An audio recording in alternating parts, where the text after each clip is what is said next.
Blog Talk Radio.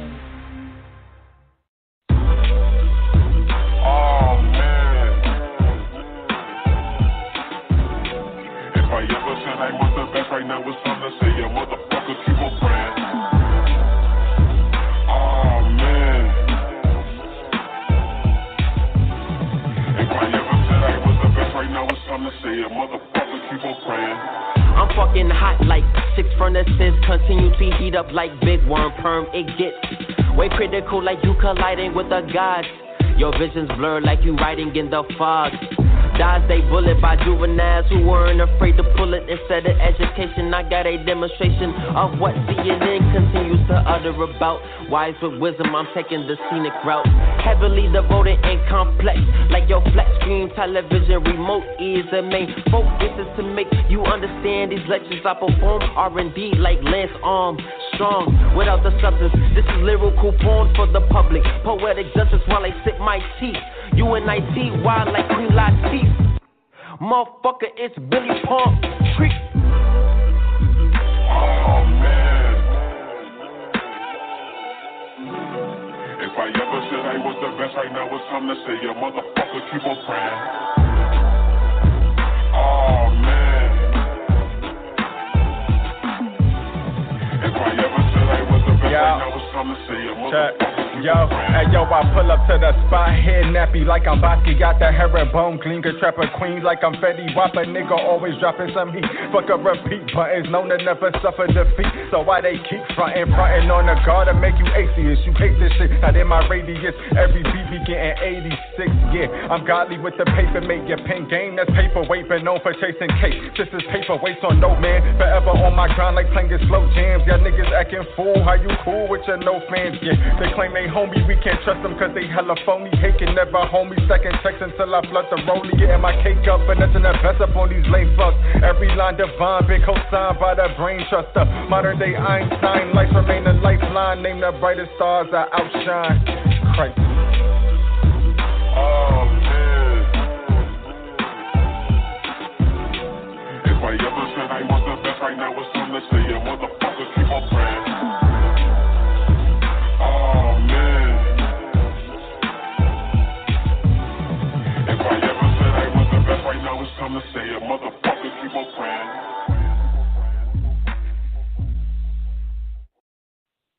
We tuned into another episode of Two Lit Tuesdays right here on Endie Fiya with your host, Nakia.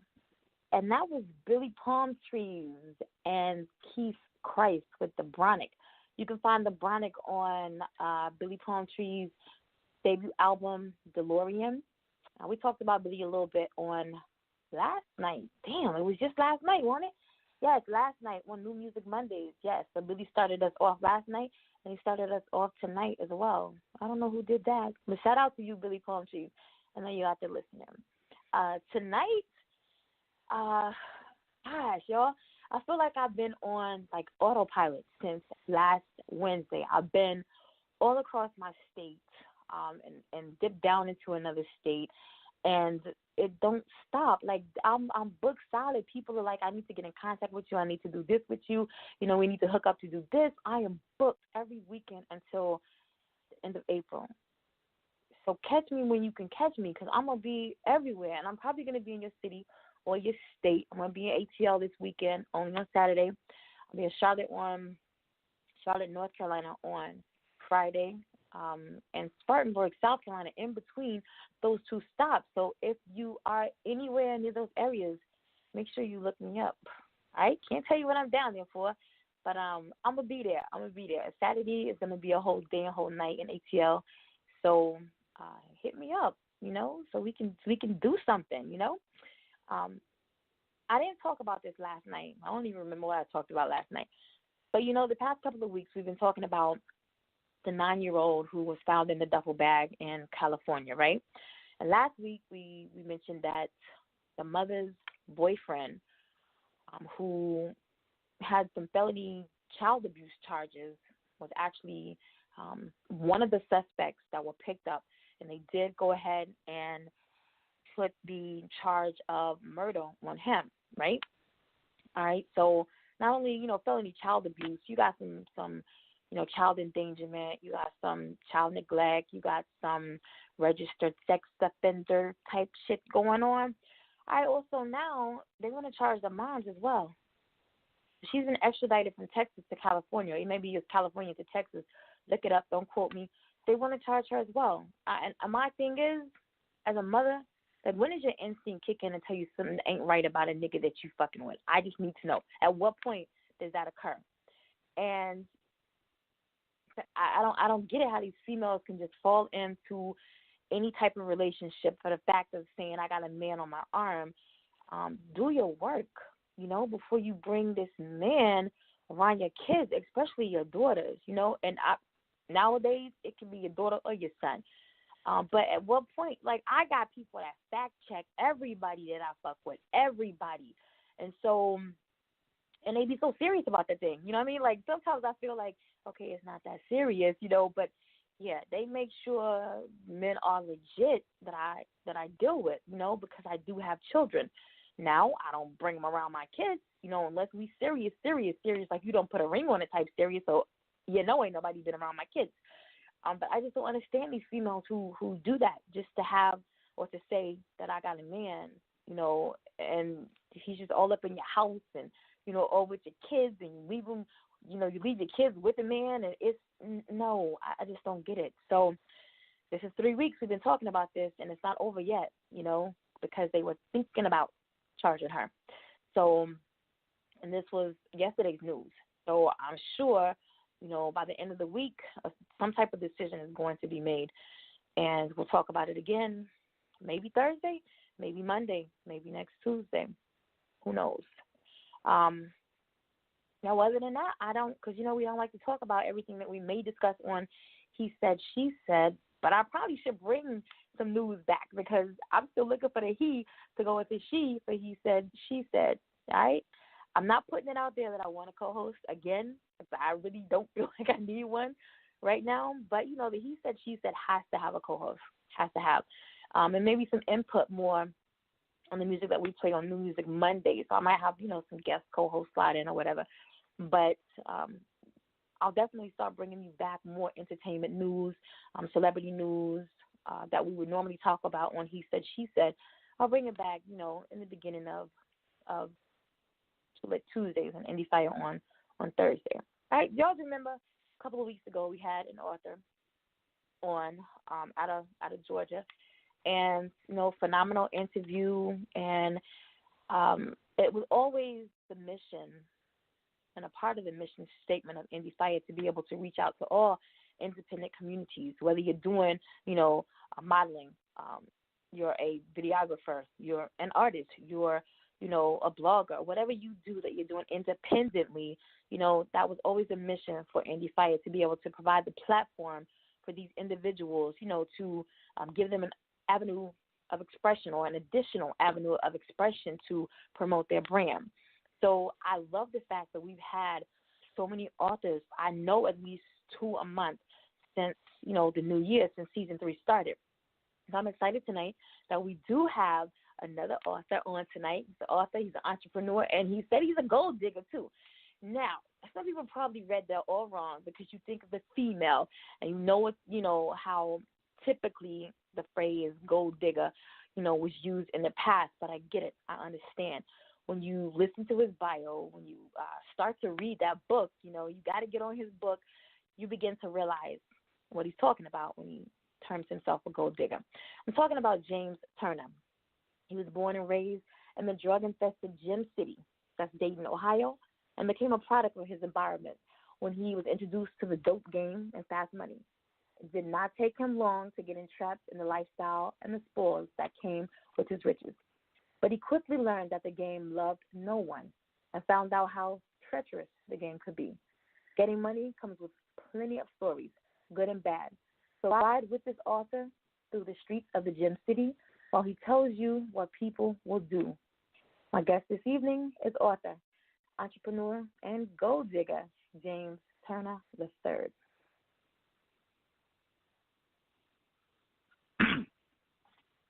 How you doing? Did you say gold digger or gold digger? Gee, I don't know. What do you say? Is it gold or is it gold? It's goal, GOAL, like a gold digger, like you know what I'm saying, like a goal. You know how you set goals? Yeah, well, it could be gold also, because aren't you reaching Yeah. for? You don't want to settle for the scraps. You want to settle for, and you don't want to settle. I'll say that you don't want to settle, but you, as you're reaching those goals, I feel that the gem gold is very important in that analogy as well. So that's why I said gold digger. Yeah, but Right. I ain't tripping. gold. I was just making sure. I was just making sure I didn't make a typo. You're right. That's real. You're right. I ain't tripping. That's exactly right. Yeah. So how you doing this evening? I'm doing great. So I want to just jump right into this before I touch upon the book itself. When did you first realize that you wanted to be a writer? I really didn't really consider myself a writer. I always wanted to be like behind the scenes. Anything I wanted to get into, if it was music or doing movies, anything, I always wanted to be like a behind the scenes person. And what had happened was I was a reader for Triple Crown Publications. You know, that was one of the first urban fiction came out in the late 90s, early. And I helped get a couple known artists books published, and people kept telling me, by me being able to dissect the story so well, that I should be a writer. But I didn't really want to be a writer. I just wanted to be behind the scenes. But I had a story that just kept popping up in my head. So one day I finally took the time and sat down and started putting it together, and that's when I came up with Hankin' in Love with the Game. And today I really still don't consider myself an author, you know. 'Cause like I said, I want to be behind the scenes, so I'm kind of like on a teeter-totter about that. So it had to be maybe about 4 or 5 years ago. And prior to that, what were you doing? Oh, prior to that, and to go back into it, and how I became a reader for Triple Crown, I did 10 years in prison. You know, I was in the joint doing 10 years, and it passed my time. You know, I used to read a lot of books, and they say the best writers are people who read a lot. You know, and that's how I probably gained the skill to be able to dissect the story and put the story together. But prior to that, you know, I did 10 years in prison. I've been out going on 10 years now, but as far as my writing journey, that's where it started at.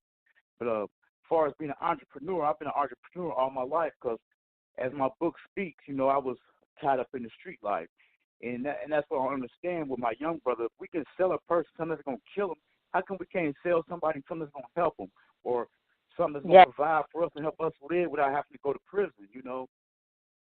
Yeah. So typically now, how many hours a day? Like when I interview artists, you know, we talk about the process. Do you make music? I mean, do you write your lyrics first and then comes the beat, or do you have the beat first and then comes your lyrics? So, as an author or writer, like, what's the process for you? With mine, I get a concept. You know what I'm saying, or a certain situation in my life I might reminisce about, or something currently happened, and I'll think of how I can turn that into a story. Because sometimes something happened in our life, you know, that'd be very intriguing. You could turn it into a story. Just like when you said you was on a long road trip and you was listening to Japanese music. The kids had you listen to Japanese music. You could have threw that into a story some type of way. So what happened with me? I just get a concept, but my books, they are fiction, but they are filled with true life events. So like I might be sitting down reminiscing about something, or like I say, something might happen, and I'll come up with a storyline for it, you know, and I'll just put it all together. Outline that you use? The outline basically comes from the concept, and like I said, I try to write about things that touch close to home or things that I've experienced.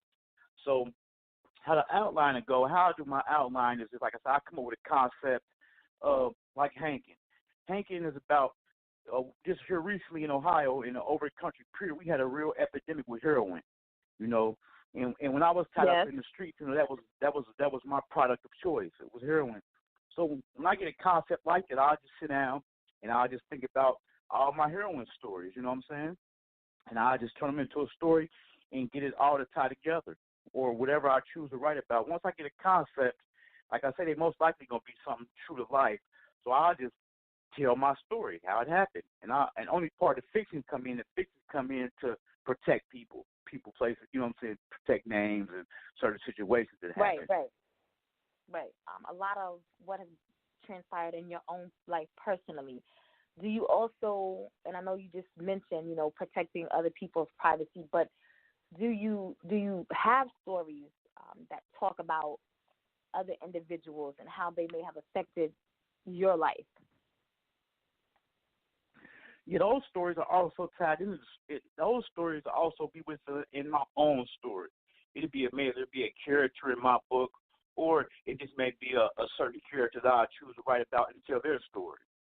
But yes, always somebody else's story always to play inside of my story. 'Cause like I said, another character, and like my book I got now, Hanky in Love with the Game, it's a couple characters in there, and a story, a spinoff, and that's their story, and how they affected the situation or whatever's going on in the moment.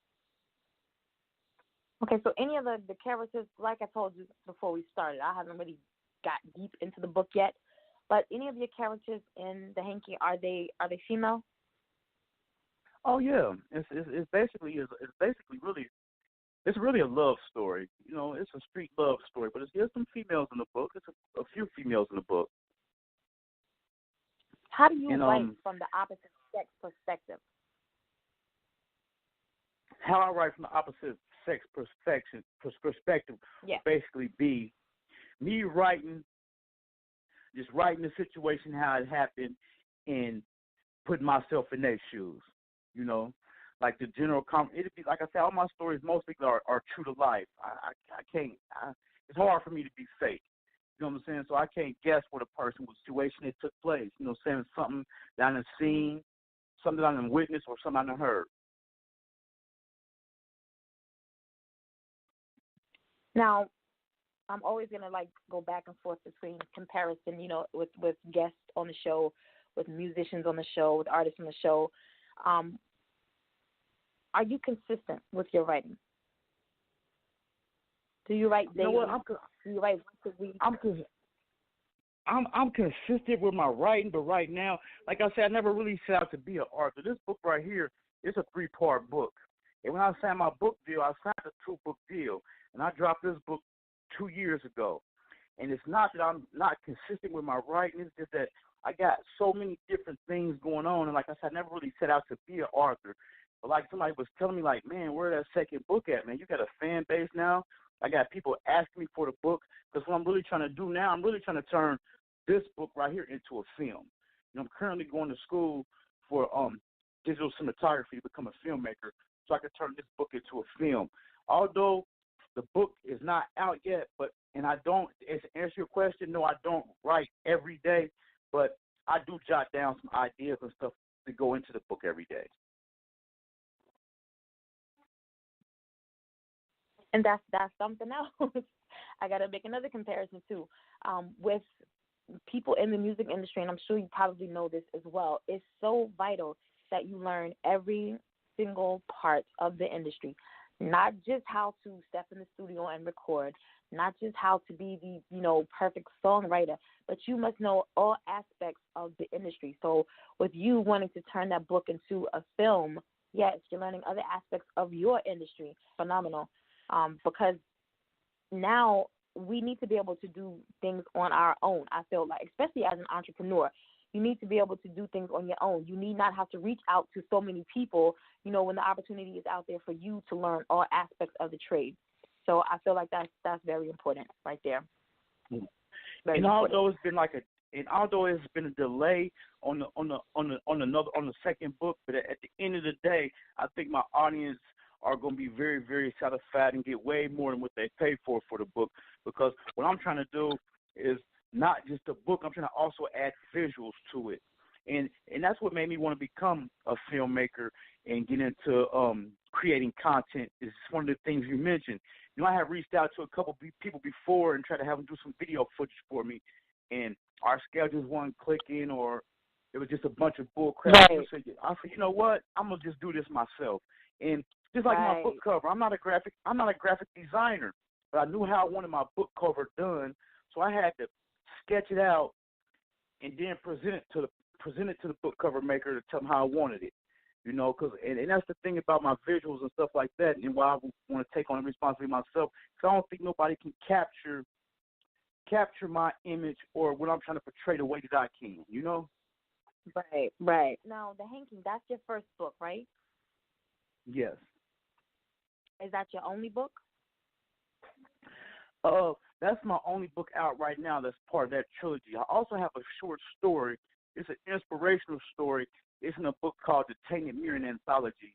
And what it is, it's a book of short inspirational stories. And how I got that deal is when I was in prison, I won a writing contest. And part of the deal was if you win, they'll put your story in a book. And the name of that book is called Tainted Mirror Anthology. And you said it was an inspirational book?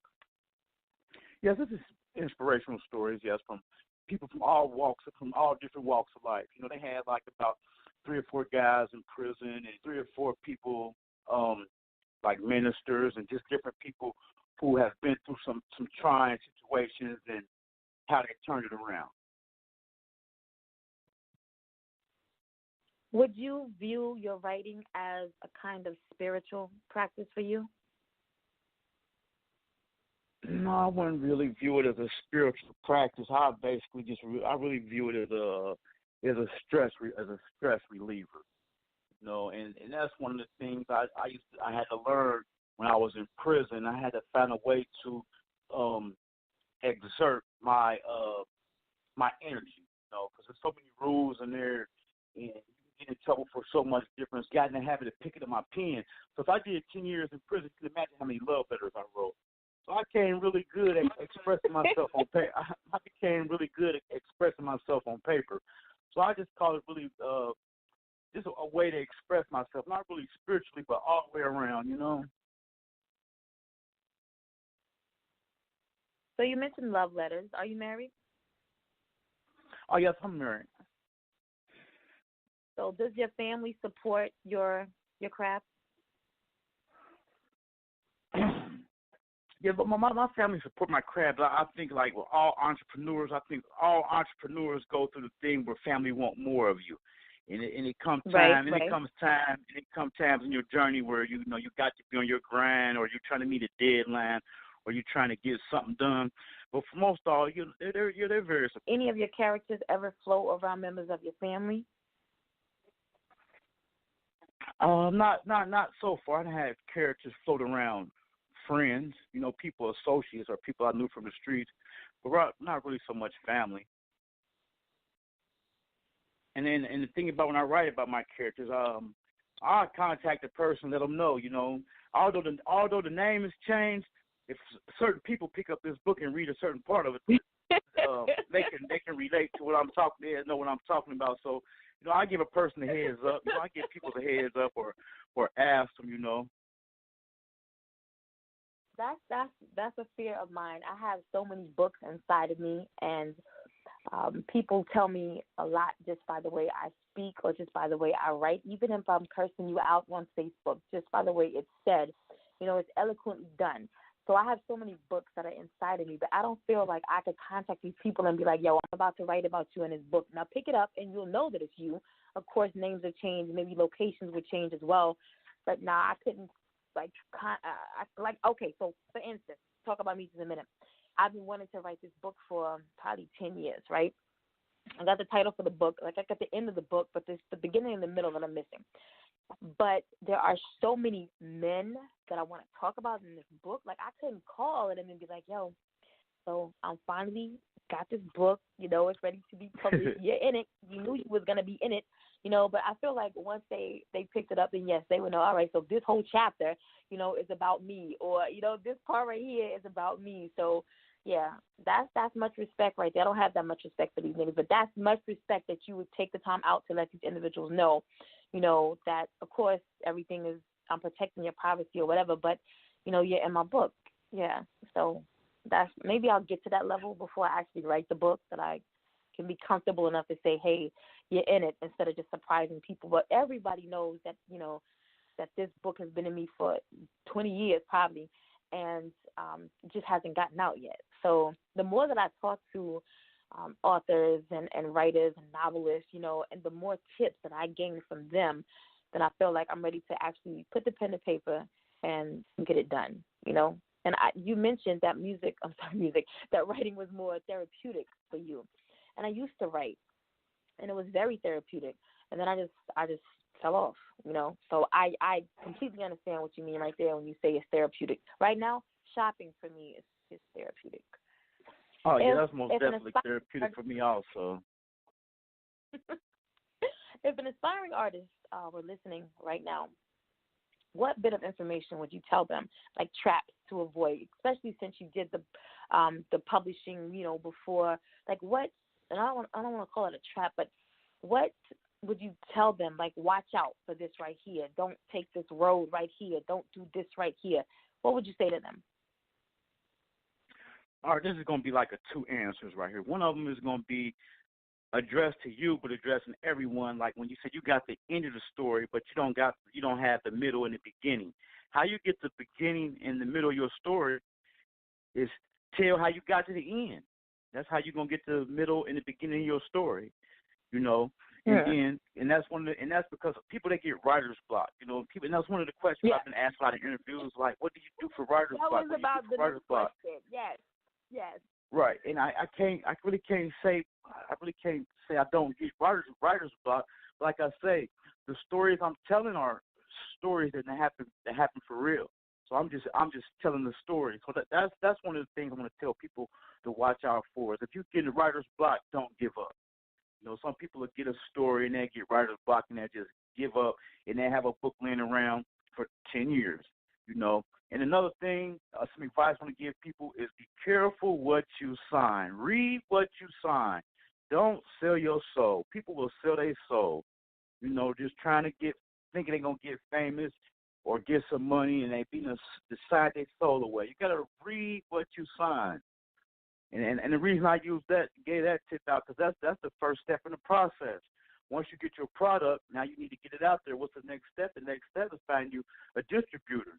So most likely you're going to self-publish or you're going to sign with a company. So if you're going to sign with a company, read what you signing.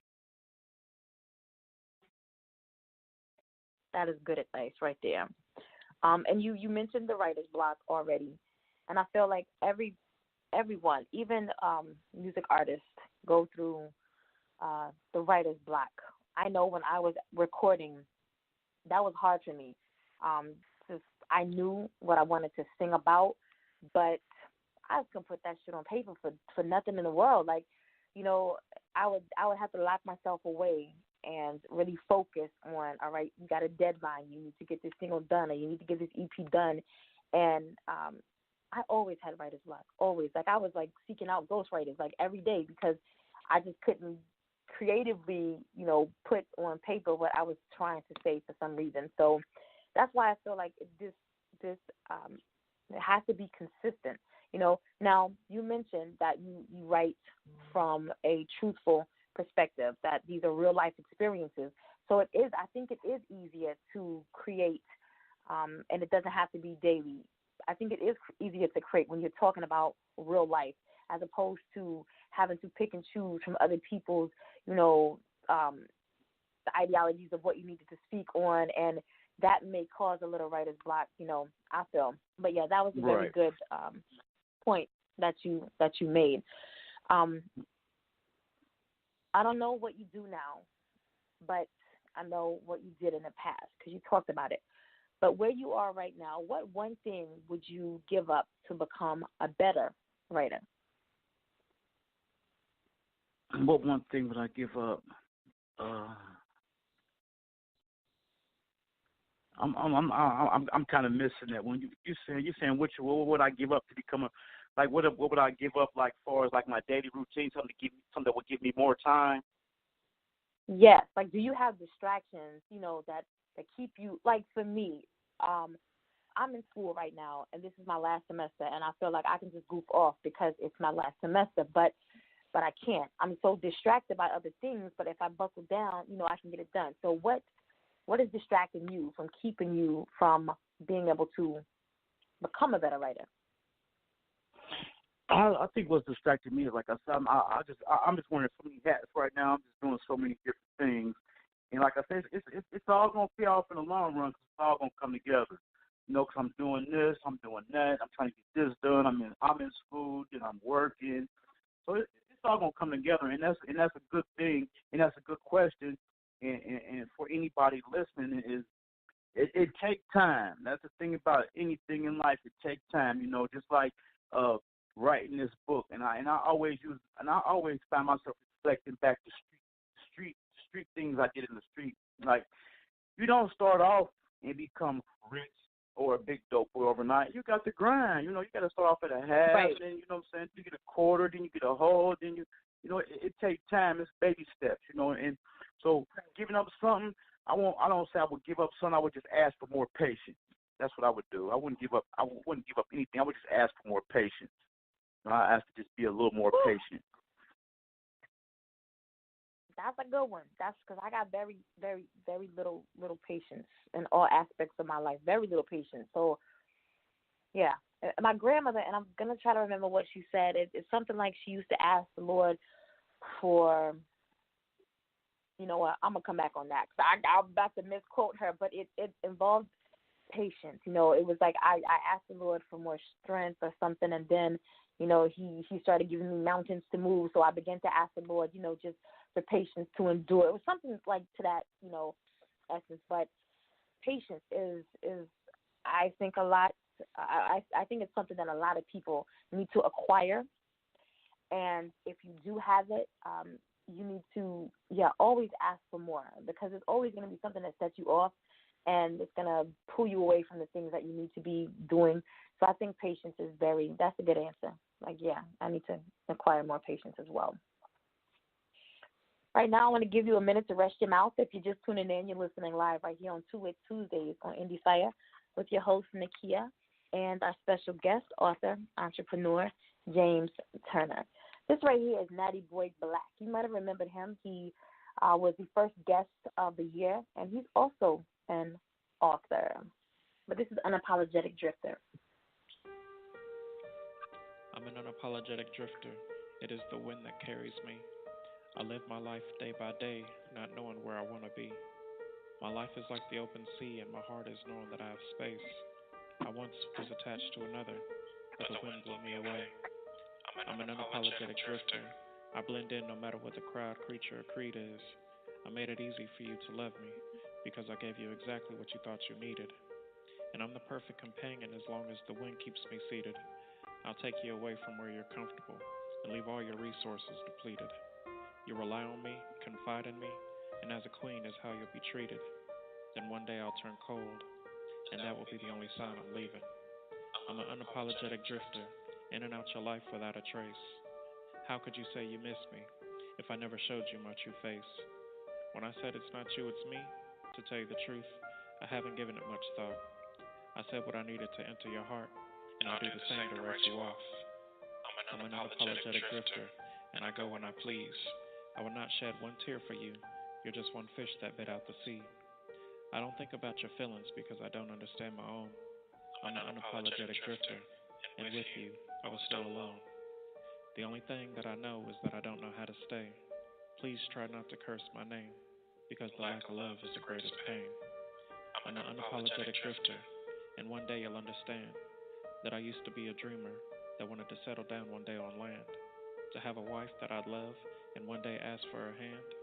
The dream came to an end when I came across my kind. It was an unapologetic drifter that gutted me on the inside. Sure enough, I died, and I became the thing that I hate.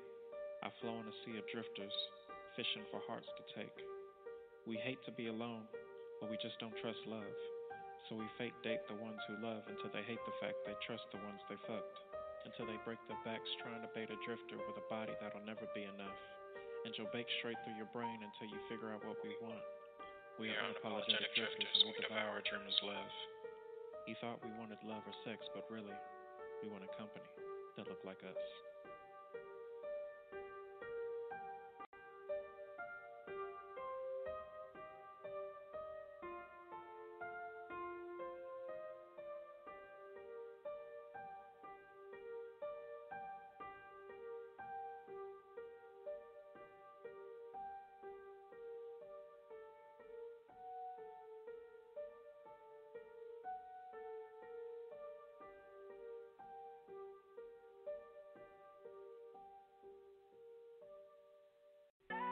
Hey yo, what's good?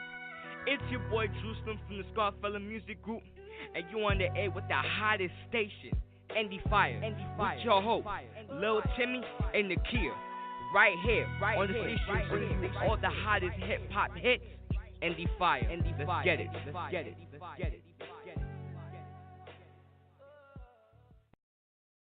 If you're just tuning in, you're live right here on Tuesdays, right here on Endie Fiya with your host, Nakia. And that was Dallas, Texas author Natty Boy Black with Unapologetic Drifter.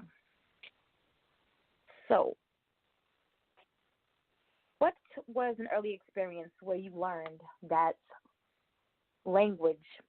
I want to say in school, maybe elementary school, writing reports and stuff like that, and just to see the different emotions that they evoked. Writings evoked. When we had to write certain essays in school, and once again, me myself or somebody else writing a true experience or something, and it was something that was deep and touched, that it touched you. So I really learned at a young age, like I said, and since I was younger, I always did write, but I didn't want to be a writer. Like I said, I wanted to be more behind the scenes. This right here, and sometimes they say we can't choose our destiny, or and I want to really say, well, this right here fell in my lap, because this ain't really what I want to do. But since I did it, and I was lucky enough to get a publishing deal my first try. I know people who tried several times and couldn't get it. And when I was a reader for Triple Crown, I have seen authors submit their manuscript several times and still didn't get it. So I got really at a young age, like I said, I had always been a writer, and one of the things I reflect on, I remember when I was young, I used to be in my bedroom on the floor with a dictionary writing stories, but I never seen it coming around full circle to me becoming an author. I know with me, being an artist was a hobby, and it was hard to develop other artists and manage artists who took their passion so seriously when it was just a hobby for me. And then I finally found my niche in this industry. I didn't want to do the music. I wanted to continue with the artist management, the artist development, but radio presentation was what was awesome for me. And people always ask questions like, like my son asked me today, like, Ma, you need a co-host, so I'll be your co-host. But am I going to get paid? And I had to tell him, son, that's not why I do what I do. Every time that I get on the air, I feel like a certain amount of success. Being on the air, being able to allow other, independents to express themselves and get their brands out, to others in our listening audience as well as, others. But that's success for me. What does literary success look like to you? Literary success look like to me as far as just and it's funny, is because, like you say, people ask about being a co-host, and the first thing they want to know is if they're gonna get paid. That's because you don't have a passion for it. So some you have a passion for it, you don't want to get paid for it. Getting paid for it would be a plus. So something with me would be telling my story and to help other people tell their story. Because like you said, when you was doing the music, it was more like a hobby. It was hard to, to develop a person who had a passion for it. But by me having worked behind the scenes in writing before I was actually a writer, I know a lot of things that publishing companies are looking for, and a lot of things that people want to read. So for me, it would be having my story, being able to share my story and to help others share their story. And it's funny when you run across it. I know you ran across it too in music, when you find people who tell you, I want to do music, or I want to write a book, and then you tell them the steps they got to do, and you sit back waiting for them to produce the material, and they came and produced the material. So they're really not passionate about it. So, and then that's why I say that'd be like one of my highlights, is helping a person who is serious tell their story. And in doing so, I'm sure you've run across, negative feedback as well as positive feedback. When it comes to your book review, how do you handle those situations? The first time I got a negative book review, I tripped out. No. But what it was, I had to understand. I had to understand that the person who did the book review on it, they didn't understand. They didn't understand the life.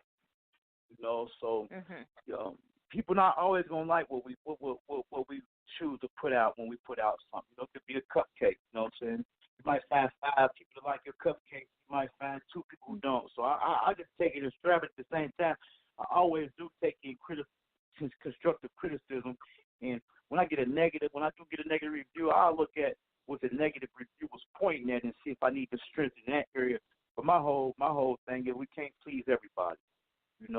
Right. I don't ride on a high horse and don't pay no attention. Like I said, when I do get some negative feedback, I'll look at the areas that I got the negative feedback in and see if it can be strengthened in, or where it needs to be strengthened in, but at the end of the day, we can't please everybody. So it is what it is. And the negative criticism is really hard to take. Really take it with a grain of salt. And like I say, just look at it, where you can strengthen your area when you got 100 people that like it and you got 1 person that don't. So, it's basically all on the individual. It's different for different people. So it's all how the individual take it. For me personally, I really don't. I just, like I said, if there's some constructive criticism in it, I'll look and see if I can strengthen it where they say it was weak at. If not, I'll just keep it moving. That's what's up. As a reader for a publishing company prior to writing your own book, what would you say was the most unethical practice that you found in the publishing industry? The unethical practice. I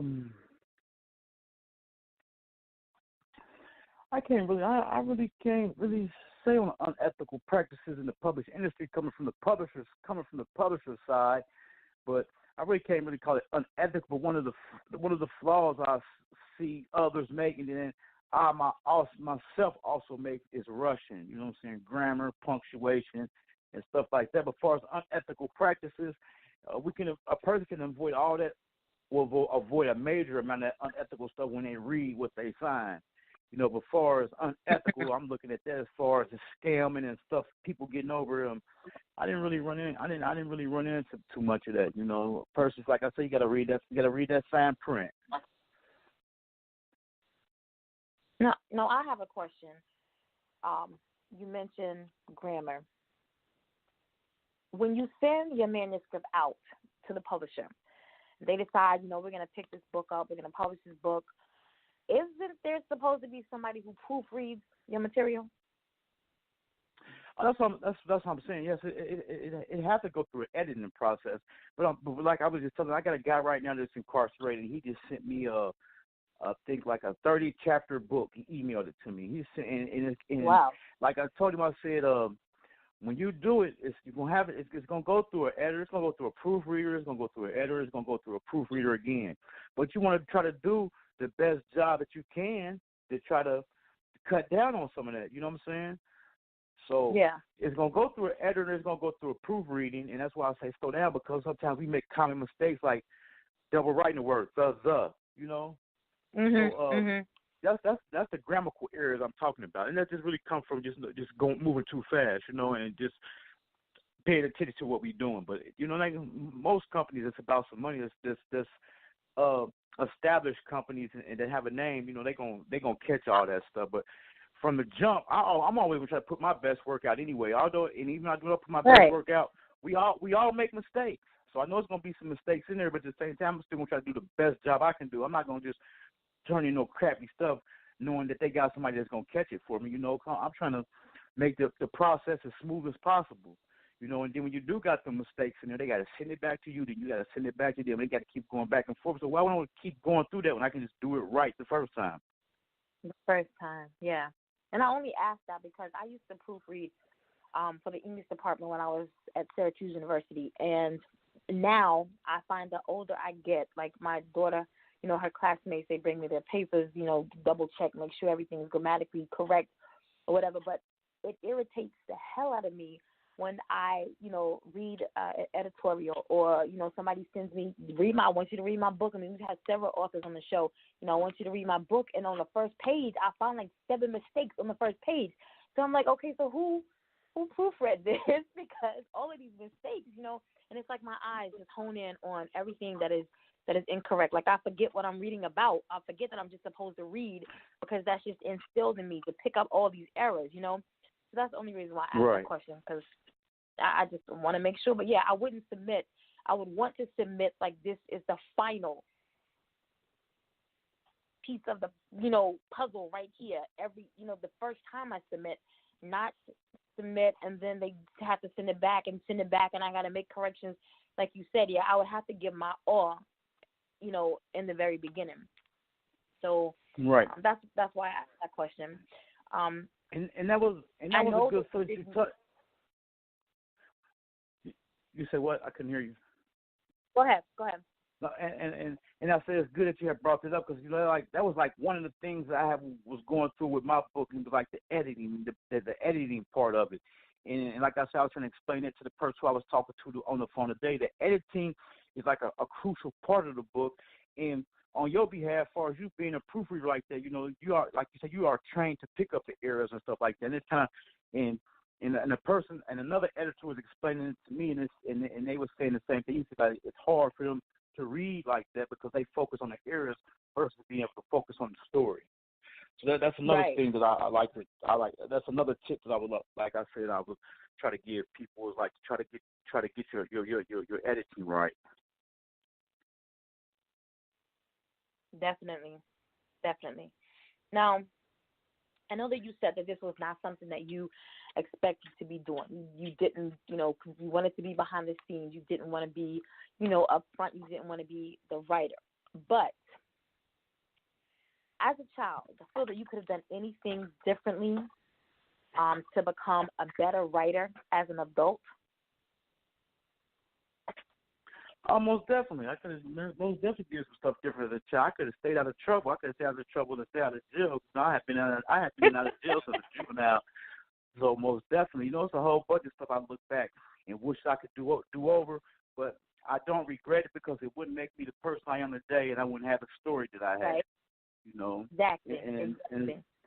And sometimes we'll get caught up in it. People get caught up in the thinking back, if they can go back and change it. What would they do different? What would they be?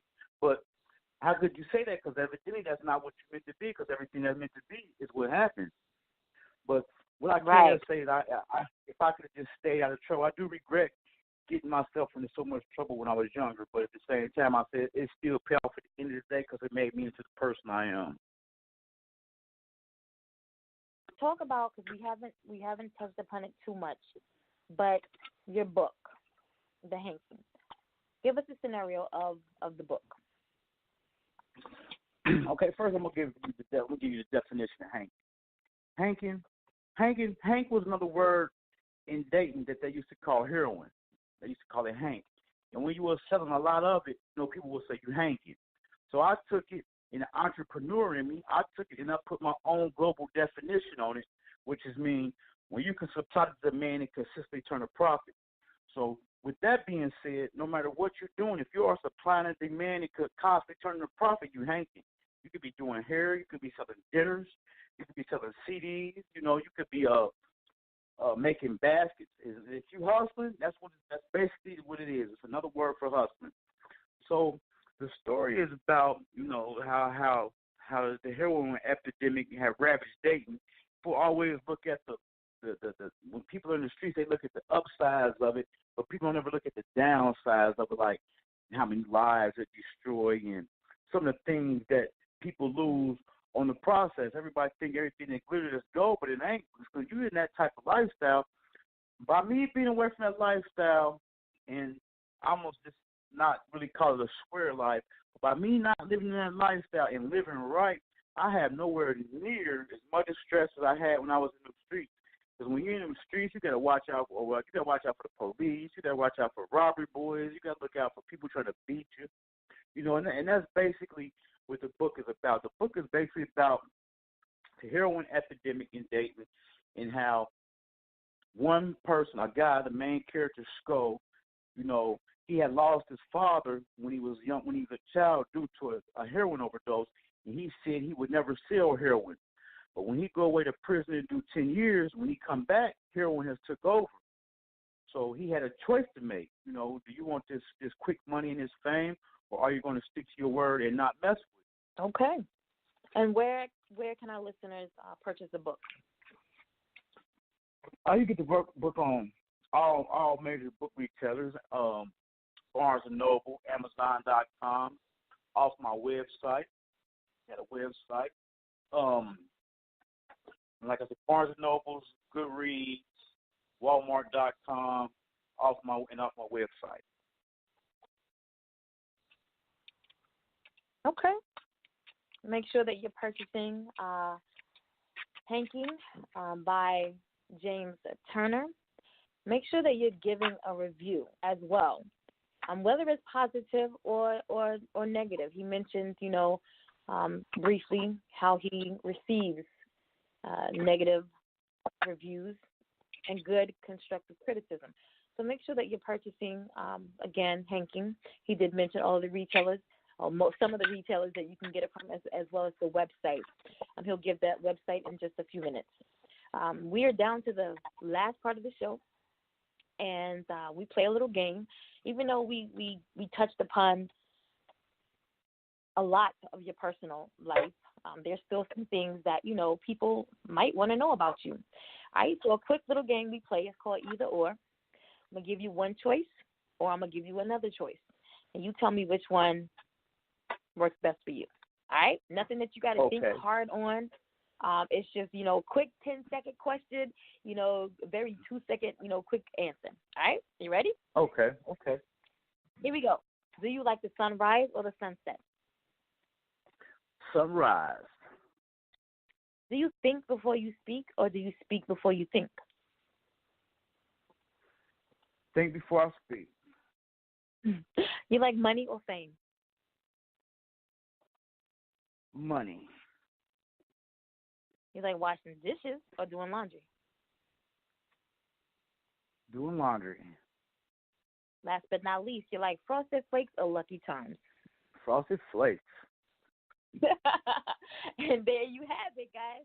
Just a little bit of personal information on our guest tonight, James Turner. I want to turn the floor over to you now. Go ahead and get your shout-outs out, your contact information, so that if anybody's listening tonight, like I mentioned, if they want to work with you, if they want to do a collaboration with you, if they want you to proofread their work, get the floor is yours to get all of your contact information out now, for those that are listening and for those who may come back and listen on a playback show. Okay, I want to give Endie Fiya a shout-out for having me as a guest on the show. I want to shout out Saving Sexy Radio, powered by the RIB Network. You can reach me on Instagram at Mr. Just Get It. You can reach me on Facebook at James Turner III, and you can reach me on Twitter at Just Get It. You can check out my YouTube channel at James Turner III, and my website is www.wixsite.com. What is it? I'm sorry, www.wixsite.com, Hanking the Book /James Turner. Did I hear you shout out Saving Sexy Radio? Yes.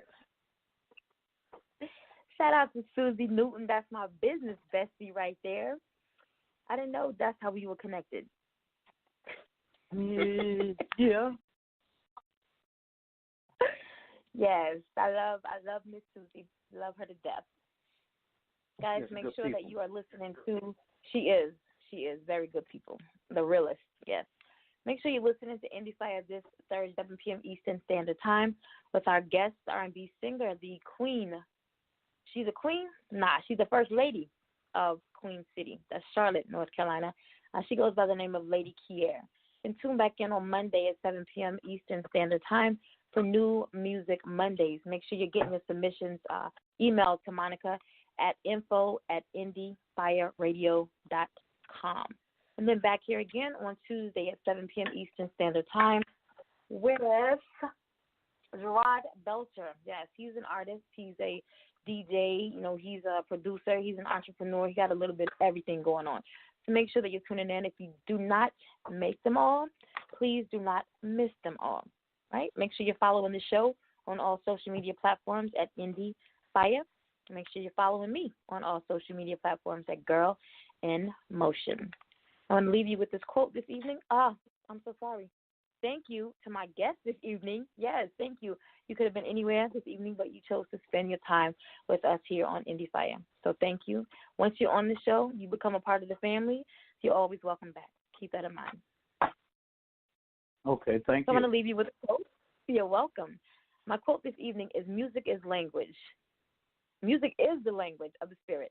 It opens the secret of life, bringing peace and abolishing strife.